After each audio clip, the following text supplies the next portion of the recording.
전국 첫 봄꽃 축제인 광양매화축제가 일주일 앞으로 다가왔습니다. 현재 매화 개화율과 앞으로의 날씨 전망을 전해드립니다.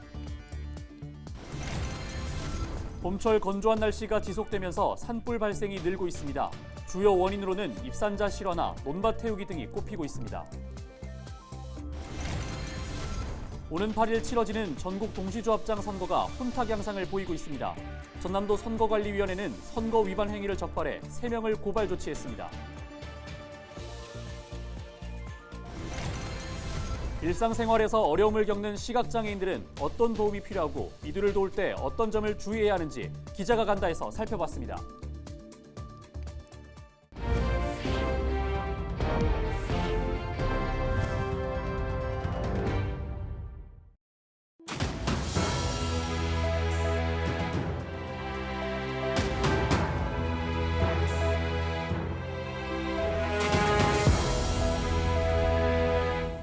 시청자 여러분 안녕하십니까? 헬로티비 전남 뉴스입니다. 요즘 낮 기온이 10도 안팎을 유지하면서 따뜻한 봄 기온이 물씬 느껴지는데요. 광양에서는 봄의 전령사라 불리는 매화가 조금씩 꽃망울을 터뜨리고 있습니다. 일주일 뒤 열리는 매화축제 기간에는 활짝 핀 매화를 볼 수 있을 것으로 보입니다. 김신혜 기자가 광양 매화마을에 다녀왔습니다.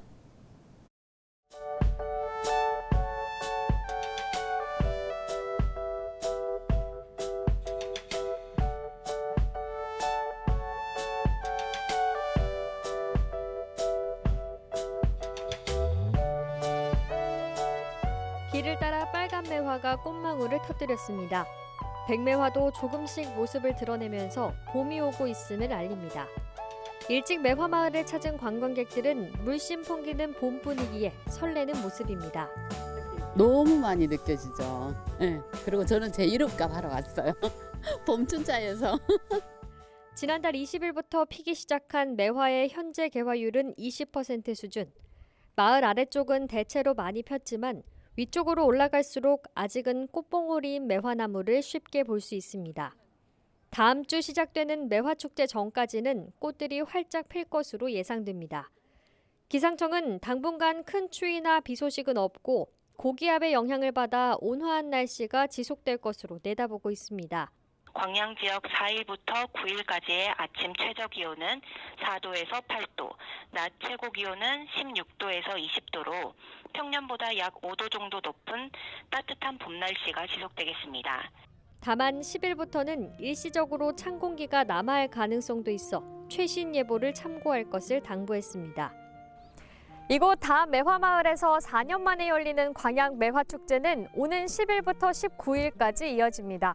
헬로티비 뉴스 김신혜입니다. 연일 건조한 날씨가 이어지면서 곳곳에서 산불이 발생하고 있습니다. 산불은 주로 건조한 봄철에 집중되고 있는데 입산자의 부주의나 논밭 태우기가 가장 많아 각별히 주의하셔야겠습니다. 보도에 송하영 기자입니다. 산 중턱에서 희뿌연 연기가 피어오릅니다. 소방대원들이 시뻘건 불길을 잡기 위해 한밤중에도 진화 작업을 벌입니다. 2년 전 설 연휴를 앞두고 광양 가야산에서 산불이 발생한 겁니다. 당시 바람까지 강하게 불어 진화 작업에 어려움을 겪었습니다. 결국 축구장 4개를 합친 면적을 태운 뒤에야 완전히 진화됐습니다. 낮에 끄면은 밤에는 또 사는 거예요, 불이. 아침에서부터 헬기로다 우리가 헬기가 그때 14대인가로 기억을 하는데 그 중에 담뱃불만큼 하는 거 하나만 살아있어도 그게 다시 또 발화가 되는 거예요. 실제로 최근 5년 동안 전남에서는 기온이 건조한 1월부터 5월 사이의 화재가 전체의 82%를 차지했습니다. 유형별로 보면 등산객의 실수로 화재가 발생한 입산자 실화가 34%, 논밭 태우기로 불씨가 튄 게 29%로 집계됐습니다. 사실상 부주의가 절반 이상을 차지한 겁니다. 특히 산불은 농사철이 시작되고 입산객이 증가하는 봄철에 집중되고 있습니다. 산림당국은 올봄 남부 지역의 산불 발생 위험이 가장 높을 것으로 내다봤습니다. 현재 나무나 풀의 수분 함량이 10%까지 떨어졌고 지난해부터 지속된 가뭄이 봄까지 이어진 탓입니다. 산에 가실 때에는 인화물질 소지를 말아주시기를 당부드립니다. 산불을 발견하였을 때는 직접 끌려가지 마시고 119나 관할 산림부서에 즉시 신고를 해주시기 바랍니다. 고의로 산불을 낼 경우 5년 이하 징역, 실수여도 3년 이하 징역이나 3천만 원 이하 벌금을 내야 합니다. 산림당국은 숲이 우거진 곳에서 소각이나 흡연, 취사 등의 행위를 삼가고 병해충을 위해 논밭을 태우기보다 퇴비를 활용해달라고 당부했습니다. 헬로티비 뉴스 송하영입니다. 건조한 날씨 속에 영암의 한 야산에서 산불이 발생했습니다. 3일 낮 12시 20분쯤 전남 영암군 근정면에서는 한 염소축사 주변에서 불이 시작돼 주변 산자락으로 불이 번졌습니다. 산림당국은 주변으로 번진 불을 약 1시간 만에 진화하고 정확한 경위와 피해 규모를 파악하고 있습니다. 전라남도 선거관리위원회가 3회 전국동시 조합장 선거와 관련해 위반 행위 2건을 적발하고 3명을 고발 조치했습니다. 고흥의 한 조합장 선거 후보자 A씨와 배우자는 지난 1월 조합원을 잇따라 방문해 지지를 호소하면서 조합원 명부와 현금 50만 원을 제공한 혐의를 받고 있습니다. 여수의 조합장 선거 후보자 B씨도 지난 1월 조합원과 조합원의 배우자 등 3명에게 11만 원어치의 건어물을 각각 제공한 혐의로 적발됐습니다.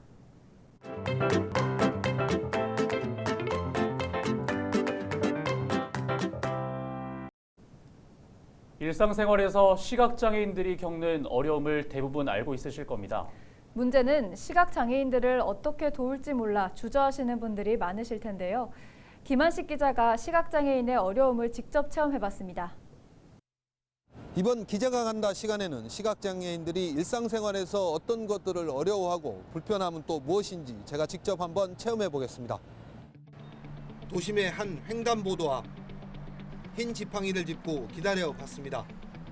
신호등이 녹색으로 바뀌었지만 시각장애인 안내 음향 장치는 작동하지 않았습니다. 신호가 바뀌기를 여러 차례, 드디어 한 시민이 말을 건넵니다. 건너시는 거세요? 네. 고맙습니다. 네. 근데 어떻게 이걸 아시네요? 네? 어떻게 이걸 아시네요? 어떤 거요? 이게 시각장애인 안내하는 거. 네. 턱이에요? 네. 네. 다 건넜습니다. 네. 네, 계시길래 그냥 도와드린 건데요. 저가 잡아주는 거 아니고 잡게 도와드리면 그분이 잡고 한다는 그 정도만 이제 알고 있어서 혹시나 해서 여기 소리 안 나는 거 알고 있거든요.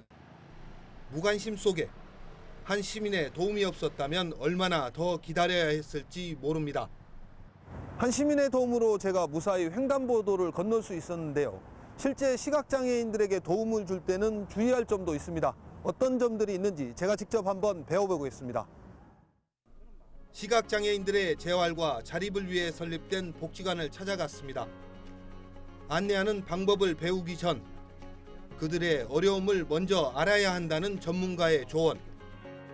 안대를 쓰자 우선 방향 감각이 사라지고 불안감이 엄습해 옵니다. 발걸음을 뗄 때마다 바로 앞에 장애물이 있는 것 같아 불안합니다. 교육을 마친 후 시각장애인을 직접 안내해 봤습니다. 안내자인 저의 팔꿈치 윗부분을 잡고 따라오는 시각장애인. 도로의 작은 변화에도 민감하게 반응합니다. 앞에 요철이 있습니다. 2개 있습니다. 조심하십시오. 자, 요철 앞입니다. 조심하시고요. 그리고 또 요철이 있습니다. 그리고 약간 내리막입니다. 네, 턱이 있습니다. 네. 도심 외곽의 한 둘레길을 찾은 시각장애인들. 모처럼 만에 외출해 취재진도 동행했습니다. 이번엔 시각장애인들과 함께 둘레길을 걸어볼 텐데요. 제가 시각장애인의 입장이 돼보고 또 안내하는 역할까지 해보도록 하겠습니다. 먼저 한 시각장애인을 안내하며 둘레길을 걸어봤습니다. 오래전 시력을 잃어 이제 익숙해졌다며 낯선 환경에서도 자신 있게 발걸음을 뗍니다. 사전 교육을 받았다는 사실을 알고 안내하는 저를 신뢰하고 있기 때문입니다. 이번엔 제가 시각장애인 체험을 해봤습니다. 교육을 받을 때와는 사뭇 다른 느낌. 스쳐 지나가는 차량 소리에 움츠려들고 걸음을 옮길 때마다 무언가에 부딪힐 것 같은 기분이 듭니다. 한참을 걷다 보니 비포장 도로가 나타납니다. 실제 비장애인일 경우 별다른 문제가 되지 않지만 눈이 보이지 않는 상황에서는 어려움이 따릅니다. 그리고 지면의 작은 변화에도 깜짝 놀랍니다. 나갑니다. 엄청나죠? 네. 엄청 깊게 느껴지죠? 네네. 이거는 조금 깊어요. 방금 저기는 그렇게 깊지가 않았어요. 눈을 가리자 평소 보지 못했던 것들이 느껴진 세상. 그리고 그 세상에서 가장 절실한 건 함께하는 동행이었습니다. 기자가 간다 김한식입니다.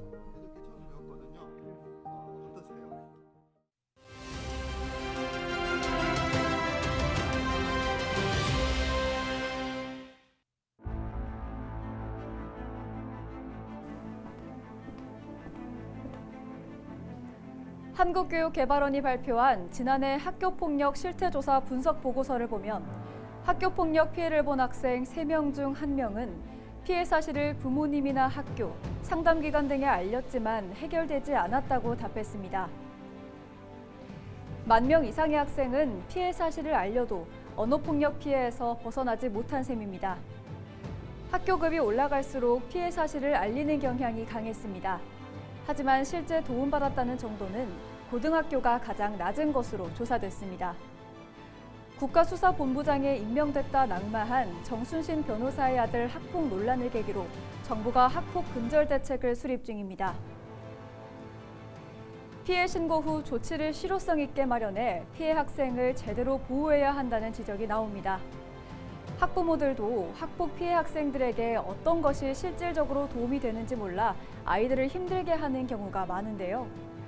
교사와 학부모가 적정하게 대응할 수 있도록 매뉴얼을 구체적으로 제시해 주어야 합니다. 데일리 브리핑이었습니다.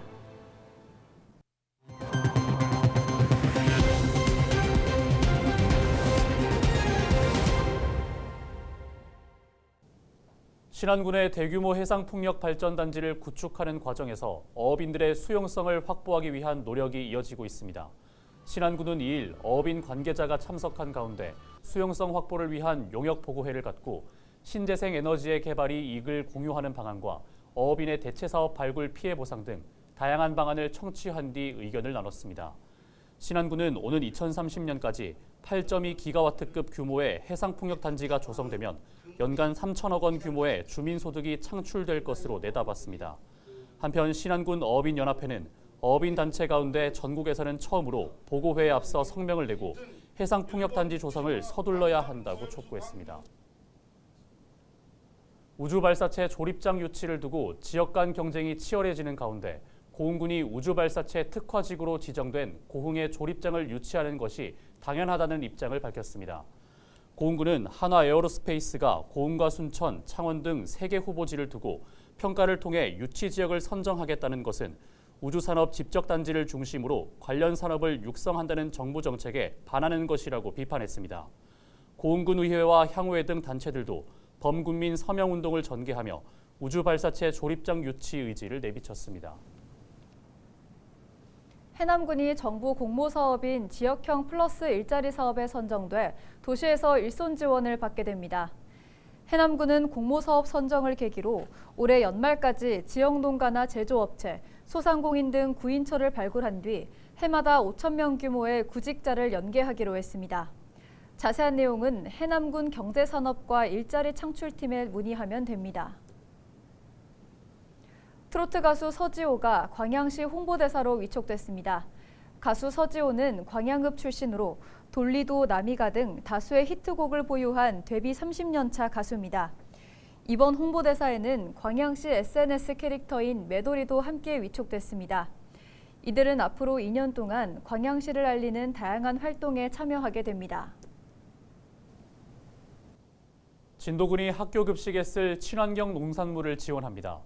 진도군은 사업비 7억 원을 들여 어린이집과 유치원, 초중고등학생 3천여 명에게 유기농 쌀과 채소, 과일 등 친환경 농산물을 공급하기로 했습니다. 학교 급식 납품업체는 선진농협 미국처리장과 진도농협 하나로마트, 조도면 이화슈퍼 등 3곳입니다. 오는 2026년 여수 화정면 궤도 간척지에 농어촌 관광휴양단지가 조성됩니다. 여수시는 지난 1월 개돌이 일원에 축구장 20개를 합친 면적을 확보했으며 내년 1월 공사를 시작해 서모촌 문화센터와 농업전시관, 지역 특산물 판매시설 등을 구축할 방침이라고 밝혔습니다. 이상으로 뉴스를 마칩니다. 함께해 주신 여러분 고맙습니다.